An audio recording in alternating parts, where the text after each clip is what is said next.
जो गंदी राजनीति चलाई जा रही है, खास तौर से एक मुसलमानों के पीछे इन लोगों ने जो छोड़े हैं इस तरह से कि पूरे महाराष्ट्र के अंदर कभी कोई साधु अपने उनकी तरफ से कोई बिट करता है, कभी कोई एमएलए इस तरह से करता है। मुझे तो शर्म आ रही है कि एक एमएलए की पद में रह करके वो आदमी इस तरह के गुंडे जैसी बात करता है। मनुवाद बाबा साहब के अम्बेडकर के संविधान के खिलाफ है और ये मनुवाद को ही विचारधारा को लाना चाहते हैं, लेकिन इनको पता नहीं है।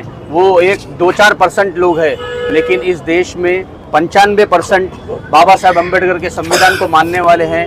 आज नहीं तो कल इंसाफ मिलेगा। इसके लिए social democratic party of India SDPI मुसलसल कहीं ना कहीं प्रोटेस्ट के माध्यम से ये मैसेज देना चाहती है कि एक ना एक दिन इंसाफ मिलेगा। आवाम को पैगाम देना चाहते हैं कि आने ये इलेक्शन में आप लोग सिलेक्ट करके आप लोग वहाँ भेज रहे हो। अभी वफ का बिल आया है, क्या आ रहा है, मेल स्कैन करो। अरे भाई यही काम हमारा रह गया है, हम वोट दे के आपको वहाँ पहुँचाए और बाद में आप हमको बोलो मेल स्कैन करो। मेल में अगर ज्यादा ऑप्शन आएगा, ज्यादा किसी का पॉजिटिव चीज आएगा तो हम बिल रद्द करने के लिए सोचेंगे। तो क्या हम इसके लिए आपको वोट दे रहे हैं? आप वहाँ जाके क्या कर रहे हैं? हम आपको वहाँ भेज रहे तो हमारी आवाज बुलंद करने के लिए भेज रहे, वहाँ पे AC की हवा खाने नहीं भेज रहे। यहाँ की आवाम मुमरा की तो खास तौर से बेदार है। जो लोग आज उनकी गोद में जाके बैठे हैं और शहर के अंदर आके हम तुम्हारे भाई हैं, तुम्हारे बीच के हैं, अपना भाई यहाँ पे चाहिए, तो भाई यहाँ इमामत के लिए इमाम नहीं चुन रहे। और दूसरी चीज़ ये है कि भाई को ना वरासत में हिस्सा देते हैं, ना कि मॉब लिंचिंग में हिस्सेदार बनाएंगे कि तुम हमारे लोग काटे जाएं और तुम जाके वहाँ सत्ता का सुख भोगो और उन लोगों के साथ में होर्डिंगें लगाओ जो गुस्ताखे रसूल को जाके जिन हौसला अफजाई करें और उनके साथ में जाके आप लोग साथी लोग बाकायदे जाके कलवा में देख सकते हैं कौन किसके साथ होर्डिंगें लगा के।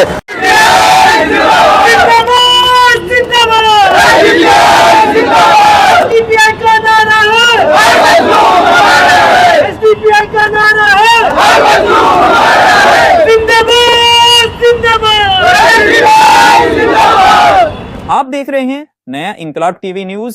महाराष्ट्र में बढ़ते हुए नफरती माहौल और इस पर सत्ताधारी पक्ष और सो कॉल्ड सेक्युलर पार्टियों की खामोशी के खिलाफ अब आवाजें उठने लगी है।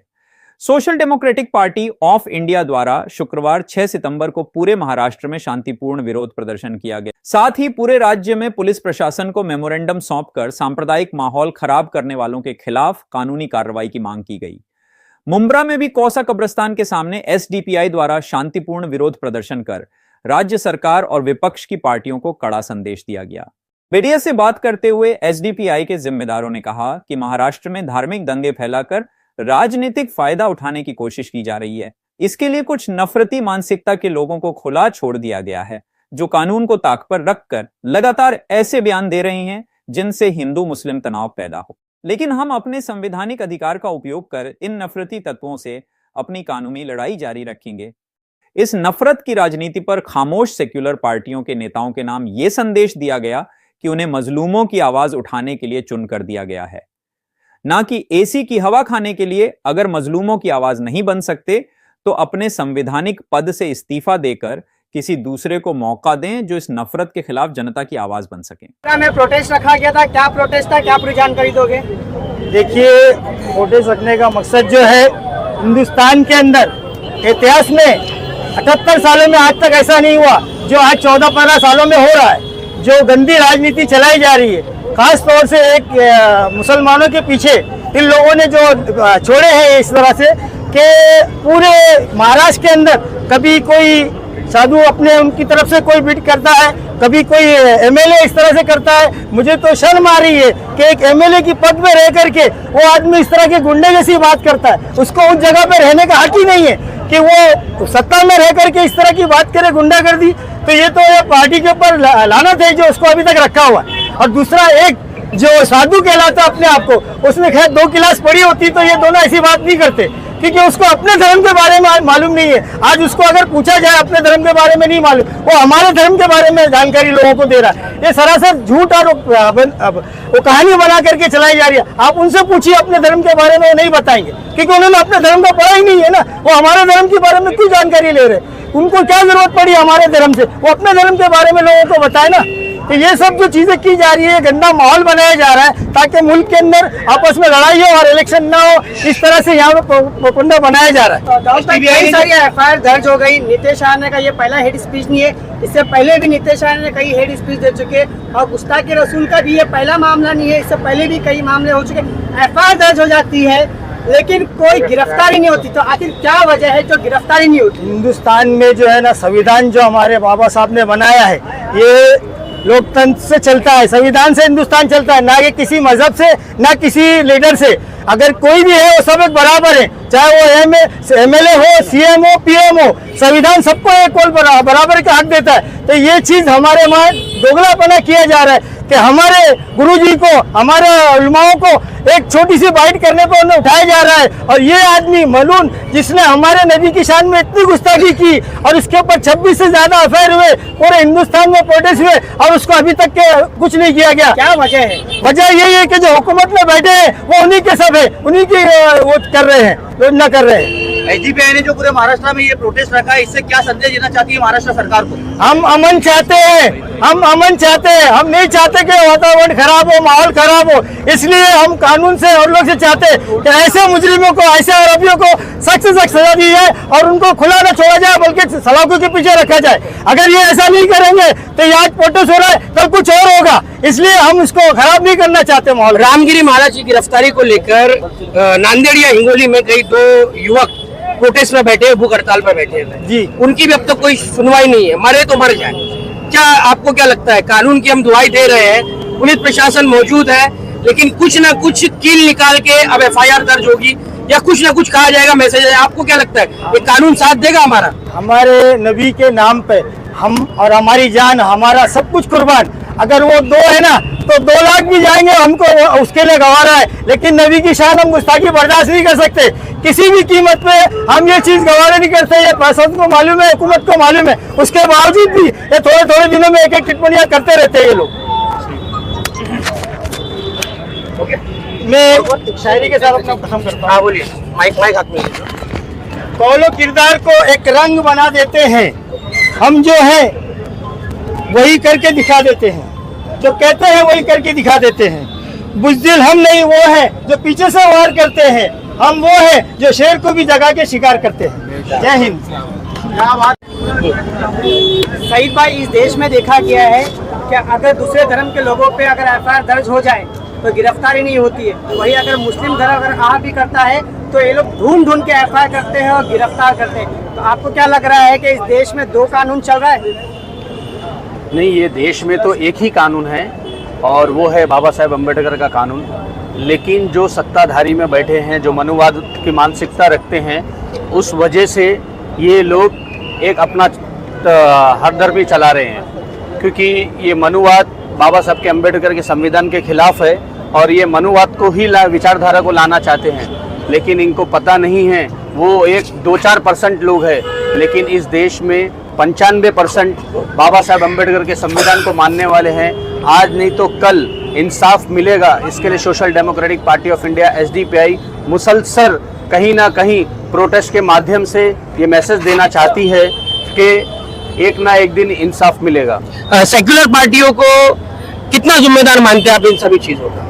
सेकुलर पार्टी देखी जाएगी तो वो नाम के लिए ही सेकुलर पार्टी है, एक्चुअली वो सेकुलर पार्टी नहीं है। वो एक तरीके का एक सॉफ्ट हिंदुत्व बता रही है पूरे मुल्क के अंदर, चाहे वो मुसलमान हो, चाहे दलित हो, एससी हो, हमारे बैकवर्ड क्लास के भाई हो, ये जितने लोगों को ये खाली बता रही है। लेकिन एक्चुअल ये भी एक मनुवाद की मानसिकता ही रखती है, क्योंकि ये सेकुलर जितने भी है वो सेकुलर है ही नहीं। एक्चुअल सेकुलर देखा जाएगा तो एक प्रॉपर तरीके से विरोध प्रदर्शन होना चाहिए था। लेकिन आप जिस तरीके से लोकसभा इलेक्शन खत्म, रिजल्ट आने के बाद में 4 जून के बाद में आप देख रहे होंगे कि मुसलसल मुसलमानों के ऊपर और दलित के ऊपर अटैक हुए जा रहा है, कभी गाय के नाम पे, कभी हिजाब के नाम पे, हर तरीके का, कभी कपड़े पहनने के नाम पे। एक जो अपना फंडामेंटल राइट्स है उस तरीके से वो अपना ये हिंदुत्व जो ताकत है ये अपना इस्तेमाल, गलत इस्तेमाल कर रही है। और एक बात ऐसी है कि ये जो सेकुलर पार्टी है ये लोगों को एक्चुअल खड़ा होना चाहिए। ये आज अपने भाषण के अंदर माइनॉरिटी का इस्तेमाल करते हैं, इनको शर्म आती है मुसलमान कहने के लिए भी। आज वो चाहे वो राहुल गांधी हो, अखिलेश यादव हो, जो अपने आप को एक बहुत बड़ा विरोधी पक्ष नेता कहते हैं, लेकिन आज भी ये बोलने को तैयार नहीं है कि मुसलमानों के बारे में, मुसलमानों के हित के बारे में कोई बोलने को तैयार नहीं है।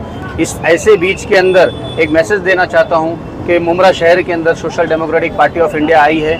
आप लोग उनका समर्थन कीजिए और आने वाले इलेक्शन में उनका साथ दीजिए कि वो आप लोगों का विकास कर सके, इंसाफ दिला सके। इसमें सरपंच भाई, आपने मुमरा में एसडीपीआई की तरफ से काफ़ी सारे प्रोटेस्ट किए हैं। इस प्रोटेस्ट में अब तक आप लोगों पे कितनी एफआईआर हुई है और कितने जुल्म हुए मुमरा पुलिस की तरफ से? देखिए, हमारे को जो ऑफिशियल एफआईआर अभी तक हुई है, जो ऑन रिकॉर्ड हमको आया है, वो एक पैलेस्टीन का प्रोटेस्ट था, वो एक पैलेस्टीन का प्रोटेस्ट है और एक ज्ञान वापी का प्रोटेस्ट है। बाकी जितने भी अभी तक हमको ऐसी सुनाई में आया है कि हमारे ऊपर एफआईआर हुई है, लेकिन अभी तक ऑफिशियल कॉपी या कुछ हमको अभी तक आया नहीं। तो फिलहाल अभी ऑन रिकॉर्ड देखा है तो 2 एफआईआर हुई है, और ऑफ रिकॉर्ड देखा जाएगा तो हर प्रोटेस्ट, इवन यहाँ तक हमने ये ह्यूमन चेन प्रोटेस्ट जो हुआ था, जो आम जनता ने किया था, और ये यहाँ तक हम सुने कि जो रैली निकली थी 15 अगस्त को, उसके ऊपर भी एफआईआर हुई है, लेकिन अभी तक वैसा कुछ आया नहीं है। और जो अल्लाह के नबी की शान में जो गुस्ताखी हुई थी, रामगिरी महाराज ने जो किया था, जो उसमें इतनी सारी मुमरा की जनता अवाम ने आई थी, तो उसमें भी हमको ब्लेम किया जा रहा है कि वो उसमें हमारा हाथ था। और सबसे पहली बात तो मैं आपके न्यूज़ चैनल से ये मैसेज देना चाहता हूँ कि इनको ये समझना चाहिए कि हम कोई संगठन नहीं है, हम एक पॉलिटिकल पार्टी है। ये संगठन वर्ड लगाना हमारे पीछे छोड़ दे। अगर आपको इंक्वायरी करना है तो आप दिल्ली जाओ, वहाँ पे हमारा रजिस्टर नंबर है, वहाँ पे हम बाकायदा से दूसरी पॉलिटिकल पार्टी है, वैसे हम भी एक पॉलिटिकल पार्टी है। दूसरी पॉलिटिकल पार्टी आपके लिए आवाज़ नहीं उठाती, हम वो पॉलिटिकल पार्टी है जो आप हमको प्योर सेक्युलर भी बोल सकते हैं। हम हर मुस्लिम की आवाज़ उठाते, हम कोई मजहब देख के या किसी का रिलीजियस धर्म देख के आवाज़ नहीं उठाते, हम हर एक के ऊपर आवाज़ उठाते। और जहाँ पे भी जुल्म होएगा, एसडीपीआई सबसे पहले खड़ी रहेगी, पहली सब में खड़ी रहेगी और उसको इंशाल्लाह इंसाफ दिलाएगी। और हम दूसरी ये चीज बोलेंगे, जो एफआईआर हो रही है, आप देखेंगे एफआईआर होती है लेकिन अरेस्ट नहीं होता। ये आपका सवाल था, ये बहुत सही सवाल है कि एफआईआर होती है लेकिन अरेस्ट क्यों नहीं होता? क्यों कानून व्यवस्था उनको अरेस्ट क्यों नहीं करती? 2024 में सुप्रीम कोर्ट का ऑर्डर है कि जो भी रिलीजियस सेंटिमेंट हर्ट करता है, जो हेट स्पीच देता है, सुप्रीम कोर्ट ने सीधा स्टेट को, इंडिया अपना स्टेट को, नेशनल को, यहाँ तक कि एमपीज एमएलए को सबका ऑर्डर दिया हुआ है, पुलिस को भी ऑर्डर दिया हुआ है कि उनके ऊपर डायरेक्ट एक्शन लिया जाए। ये सुप्रीम कोर्ट का ऑर्डर है, लेकिन कहीं ना कहीं हम पालन नहीं कर रहे। ये हमारी गलती है। अगर पुलिस प्रशासन अगर स्ट्रिक्ट हो जाए तो बम्बू पीछे मारे ना पिछवाड़े में, तो किसी की हिम्मत नहीं करेगी इससे हेट स्पीच देने की। लेकिन ये कहीं ना कहीं देखा जाएगा, ये खामोश है। आप देखेंगे रामगिरी महाराज ने अल्लाह के नबी के सामने गुस्ताखी किया, लेकिन सीएम हमारे बाजू में, उनके बाजू में हमको खड़ा कर रहा है और बोल रहा है कि हम आपका साथ देंगे। ये कहाँ जा रहे हैं? हम ये देश में रहते हैं जो कुर्बानी से हमको हासिल हुआ। अगर ऐसा रहेगा, चाहे कुर्बानी की देने की बात आएगी तो एसडीपीआई आपको सबसे पहले मिलेगी और हम इंशाल्लाह कुर्बानी देंगे और लोगों को इंसाफ दिलाएंगे। इसके लिए हम आपके न्यूज चैनल से एक आवाम को पैगाम देना चाहते हैं कि ये इलेक्शन में आप लोग सेलेक्ट करके आप लोग वहाँ भेज रहे हो। अभी वफ का बिल आया है, वफ का बिल आया है, क्या आ रहा है? मेल स्कैन करो। अरे भाई, यही काम हमारा रह गया है, हम वोट दे के आपको वहाँ पहुँचाए और बाद में आप हमको बोलो मेल स्कैन करो। मेल में अगर ज्यादा ऑप्शन आएगा, ज्यादा किसी का पॉजिटिव चीज आएगा तो हम बिल रद्द करने के लिए सोचेंगे। तो क्या हम इसके लिए आपको वोट दे रहे हैं? आप वहाँ जाके क्या कर रहे हैं? हम आपको वहाँ भेज रहे तो हमारी आवाज बुलंद करने के लिए भेज रहे, वहाँ पे एसी की हवा खाने नहीं भेज रहे। तो हम आपको यही बोलेंगे, आप आवाम ने आपको जीता के लाई तो आप हमारी आवाज उठाओ, और नहीं आवाज उठा सकते तो प्लीज रिजाइन दो, किसी और को आने दो ताकि वो आप लोग की आवाज बने और आप लोग को इंसाफ दिलाए। Thank you. सरकार को लेकर के क्या कहना चाहेंगे? आज एसडीपीआई वालों ने यहाँ पे प्रोटेस्ट भी किया है, क्या कहेंगे? देखिए, मौजूदा हालात आप लोग बाकायदे देख रहे हैं कि किस तरीके से ये सरकार नफरत की राजनीति को बढ़ावा दे रही है। किस तरह से रामगिरी ने जो औरंगाबाद में जहर उगला था, उसके बाद यहाँ के मौजूदा सीएम ने महाराष्ट्र प्रदेश के जाके उसको और बढ़ावा दिया, सिक्योरिटी देने की बात की और हौसला अफजाई की। और आज उसी के चलते मैं ज़्यादा बड़े पैमाने पे नहीं, लेकिन मेरे शहर के सतह पे बोल सकता हूँ कि कुछ लोग ऐसे हैं कि उसी की गोद में बैठे हुए हैं, उसी नफरत को बढ़ावा देने वाले मुख्यमंत्री के साथ में बैनर और होर्डिंग लगा के हमारे इलाकों में आके हमसे वोट की अपील करते हैं। तो मुमरा की आवाम, हमारे शहर के जो होशियार पढ़े लिखे जागरूक लोग हैं, वो बाकायदे जानते हैं वो किसी बहकावे में आने वाले नहीं है। वो जैसा लोकसभा के इलेक्शन में यहाँ से एक मुश्त वोट अपोजिशन को, अलायंस को गया था, उसी तरीके से अब आगे का जो इलेक्शन है उसी के चलते ये सब सारी नफरती जो राजनीति हो रही है, चाहे मॉब लिंचिंग हो रही है, चाहे रामगिरी ने जो कुछ भी जहर उगला, नीतीश राय ने जो भौंक रहा है, सब कुछ उसी के चलते हो रहा है कि ये दिखाया जाए कि हम मुस्लिम विरोधियों और जो कुछ नफरती चिंटू जो होंगे मैं मानता हूँ कि हमारे हिंदू भाई भी ना सब अमन पसंद, सेकुलर पसंद है, कोई नफरती चिंटुओं के बहकावे में आने वाले नहीं है। और यहाँ की आवाम मुमरा की तो खास तौर से बेदार है। जो लोग आज उनकी गोद में जाके बैठे हैं और शहर के अंदर आके हम तुम्हारे भाई हैं, तुम्हारे बीच के हैं, अपना भाई यहाँ पे चाहिए, तो भाई यहाँ इमामत के लिए इमाम नहीं चुन रहे। और दूसरी चीज़ ये है कि भाई को ना वरासत में हिस्सा देते हैं, ना कि मॉब लिंचिंग में हिस्सेदार बनाएंगे कि तुम हमारे लोग काटे जाएं और तुम जाके वहाँ सत्ता का सुख भोगो और उन लोगों के साथ में होर्डिंगें लगाओ जो गुस्ताखे रसूल को जाके जिन हौसला अफजाई करें, और उनके साथ में जाके आप लोग साथी लोग बाकायदे जाके कलवा में देख सकते हैं कौन किसके साथ होर्डिंगें लगा के और लोगों के को सपोर्ट कर रहा है, और यहाँ आके मुस्लिम होने का राग लप रहा है। तो ये बिल्कुल मुमरा की आवाम बर्दाश्त नहीं करेगी, चाहे वो एमएलए का इलेक्शन हो या कॉरपोरेशन हो, किसी भी तरीके से कोई बहकावे में नहीं आने वाला। जो सेकुलर होगा, जो हमारे मुद्दे को। और दूसरी एक चीज़ और है भाई कि जो ये काम के नाटक कर रहे हैं ना, तो काम का मामला ऐसा है कि हॉस्पिटल हो गया, कब्रिस्तान है, महानगर पालिका के कॉरपोरेटर्स की जिम्मेदारियाँ थी। जो लोग स्कैम में, करप्शन में जिम्मेदार थे, आज वही लोग पलटी मार के दूसरों के साथ में खड़े, तो अब ईमानदार हो गए। और तीसरी बात यह है कि विधानसभा में भेजा जाता है हमारे शहर के मसलों को उठाने के लिए, हमारी कौम के या हमारे मुद्दों को उठाने के लिए। जब तुम उन्हीं जालिमों की गोद में बैठो, तुम क्या लॉलीपॉप लेके बैठे रहोगे? तो तुमसे कोई उम्मीद नहीं की जा सकती, ना तुमको वहाँ पे भेजने की, ना तुम्हारी लायकी है। बस आप लोग समझदार है, समझदार के लिए इशारा काफी। और मुमरा की आवाम जो है ना बेहद समझदार है, हर कोई जानता है कौन किसके साथ है, कौन किसकी गोद में बैठा है, कौन किसको रिपोर्टिंग करता है। तो कोई भी यहाँ से उनके साथ में जाना या जो जालिमों के साथ में जालिमों का साथी है उसका हामी और नासिर यहाँ से मुमरा से कोई होगा नहीं ना। उसको हाँ, उसके कुछ चट्टे बट्टे जो इलीगल काम वाम कर रहे होंगे वो उसके साथ में जाएंगे, दिखेंगे, लेकिन आम आवाम बिल्कुल बर्दाश्त नहीं करेगी। गुस्ताखे रसूल को हौसला अफजाई करने वाले के साथ में बैठने वालों को, साथ में होर्डिंग लगाने वालों को मुमरा की आवाम हरगिज बर्दाश्त नहीं करेगी।